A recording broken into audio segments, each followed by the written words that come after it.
और भ्रष्टाचार आज के डेट में 2011 से और आज के डेट में देखेंगे तो भ्रष्टाचार कम नहीं हुआ है और ज़्यादा भ्रष्टाचार बढ़ा है। गांधी जी जितना भी अनशन किए हैं आप देखेंगे तो गांधी जी के अनशन में किसी भी अनशन में अंग्रेज़ों ने लाठी नहीं चलाई है, लाठी नहीं बाजी है, किसी को मारा नहीं है।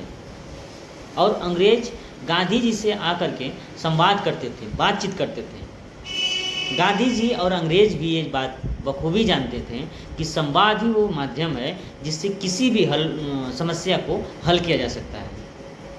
लेकिन वहीं आप देखेंगे कि जो आज के अंग्रेज हैं, जो आज के अपने काले कलूटे अंग्रेज हैं, वो संवाद ही नहीं आता है उनको, संवाद ही नहीं करना चाहते हैं, सिर्फ झूठा वादा करते हैं और आपको लुभाते हैं और धर्म और जाति में बांट के रखते हैं।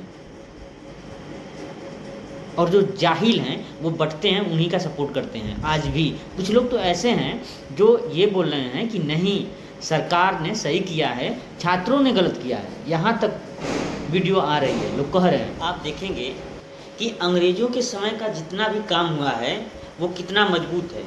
चाहे कोई सरकारी दफ्तर का निर्माण हो या पुल का निर्माण हो, सड़क का निर्माण हो या रेलवे का जो जितना बिछाया गया है वो आज भी उसी तरह खड़ा है, मजबूत है। लेकिन जो इन अंग्रेज़ों के शासन में बनाया गया है उसमें इतना भ्रष्टाचार है, इतना ज़्यादा कमीशन खोरी है कि आपको वो साल 2 साल में ही टूटता नज़र आ रहा है।